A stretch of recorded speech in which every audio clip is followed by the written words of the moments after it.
Well, hi, everybody. Welcome to this week's edition of the Basketball Huddle. I'm Review Sports Editor Mike Brown, joined by our guru of games, Bob Steer. And Bob, we've had some really exciting games on both the girls and boys side so far. We've got some nice teams in the area this winter. And, we had some good games last weekend. Let's turn to the girls basketball first. I know you had the game last Saturday with the Marlington girls, I believe it was. Yes, Marlington girls, and they looked real strong. Yeah. They played Canton South and really controlled the game. The score ended up being kind of close because they put in the second string, and South ended with a 7-0 run. Okay. But really, they were in control the whole way. Yeah. Played real solid defense, and made the shots when they needed to. So Right. yeah, and they passed the ball well too. Yeah, they Coach seem Rowe, to be distributing the ball well. Yeah, they've got a good coach. Coach Rowe does a good job with them. And then obviously last Saturday, the Alliance girls lost a tough one to Louisville, but Louisville's getting better as a team. That's a young Louisville team. And Alliance was in the 60s. Alliance has really improved a lot under Coach Cynthia Talbot, doing a really good job with the Aviators. I know Caitlin Daniels has been playing well. Turquoise Smith has been playing well, and there are many others have been playing well. And that's nice to see for the Alliance girls program. Yeah, it is. And I covered the Alliance St. Thomas game, I think it was a week ago. And the St. Thomas coach, when I interviewed him, he even went out of his way to compliment the job that Cynthia's doing at Alliance. Sure. That he can see, even though, they beat Alliance, the girls were much more competitive. They seemed to be more disciplined.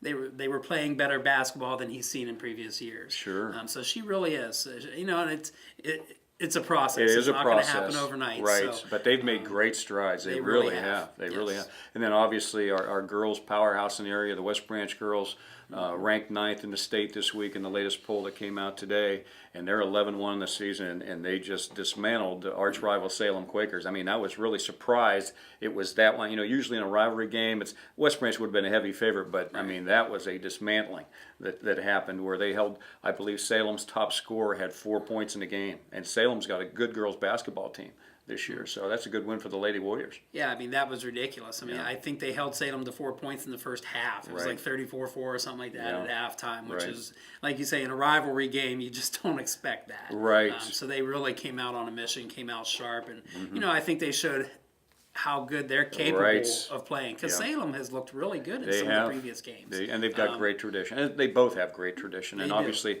West Branch has those big goals. And you look at the poll, really, West Branch and Chagrin Falls are the only two teams in northeastern Ohio that are ranked in the D2 poll.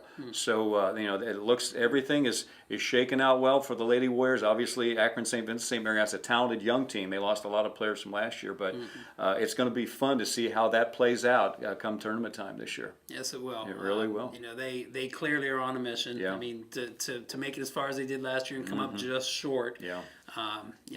Their goals are very, very high. Sure, and they should be. And it should be, and you're right. It'll be fun to watch them pursue that goal. Right, and then the Sebring girls, have had a good winter. They've got some really talented basketball players that can shoot the long ball. I really like Sydney Smith, Murphy Flowers. They've got some nice talent at the Sebring team this year too. So it's really been a fun winter because there's a lot of potential with all our girls teams this winter. Absolutely agree. Yeah. Well, turning to boys, it's like I said, it's like the girls. They, we've got some really good teams.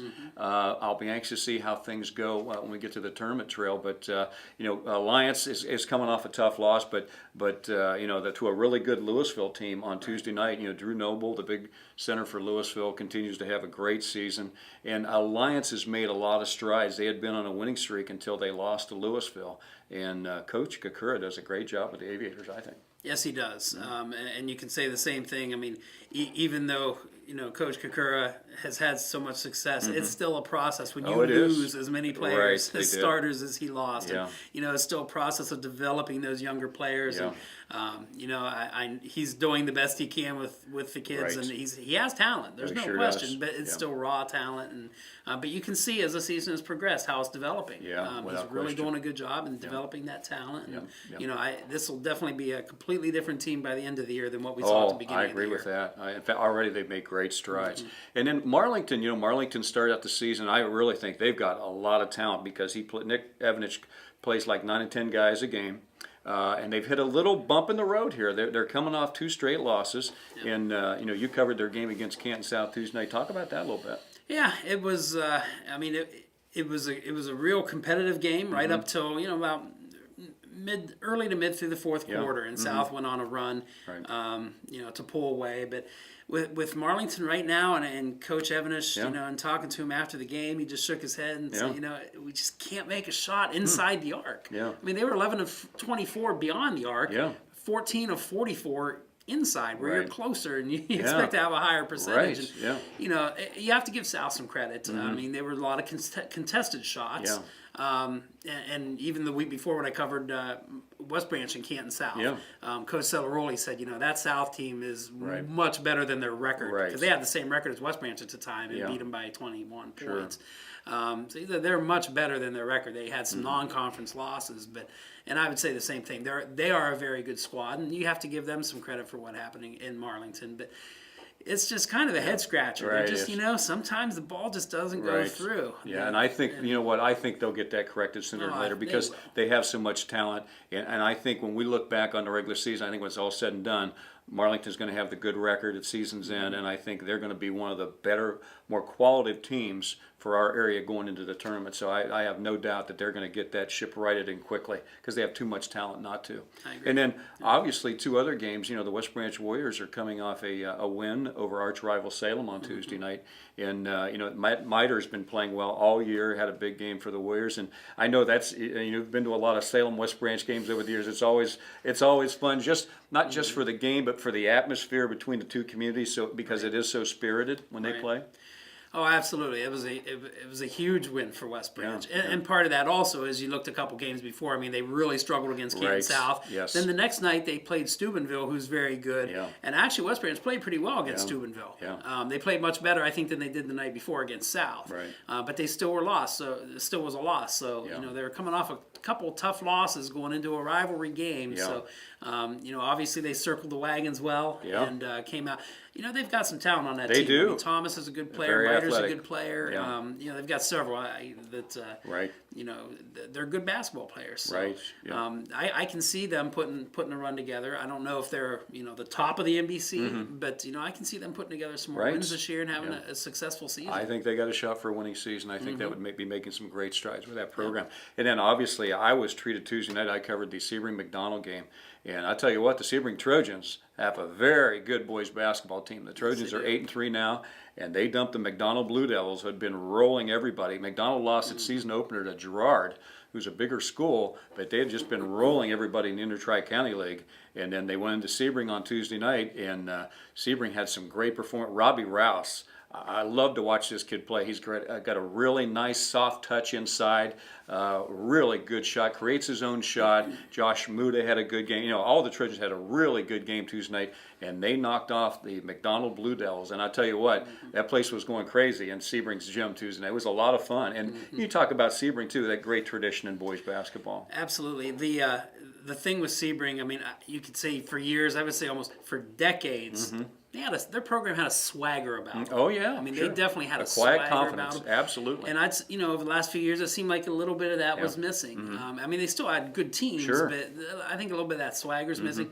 I think is back. Oh, yeah. They get after it. They are fun to watch. They're all over the court. From the opening tip, like I said in my story, they were relentless on defense. They were looking for the open man, making the right pass to get the ball inside the right guy, making those shots inside of 15 feet, and it was fun to watch. And I think they're going to be a real good small school tournament team, and it should be a lot of fun. And then, so looking ahead to this weekend, we've got some really good games on Friday night. We've got Alliance goes to the Black Hole. They're going to face the Carrollton Warriors on Friday night. Marlington is going to go to Louisville. That'll the big rivalry game there. That should be a good one because Marlington's got some size like Louisville has size, so that could come down to matchup things there. West Branch goes to Minerva. The big Inter-Tri-County League game Friday night will find the Sebring Trojans hosting the Western Reserve Blue Devils. And obviously all that talent out there at Western Reserve, a lot of those guys that play football play basketball too. So that should be a lot of fun. And then Canton South's at Salem Friday night, and St. Thomas Aquinas is at Villa Angela St. Joe. And obviously we know how good St. Tom is. I mean, they're a team that made it to the state final last year as the defending state runner-up. So it should be a fun weekend. And anything else you'd like to add about boys basketball this weekend? Not really. I mean, I'm looking forward to seeing how the of all the games you listed, I'm really looking forward to seeing how Marlington responds against a good Louisville team, because I think Marlington is definitely capable of getting that win. I agree. But they're gonna see if they can get some things corrected and start putting the ball in the hoop. Right. Yeah, and I think they will. Like I said before, I think they'll get that corrected quickly. They're too good not to. So, well, I think that'll do it for this week's edition of the Basketball Huddle. And until next week, for Bob Steer, this is Mike Brown. We'll see you on the court.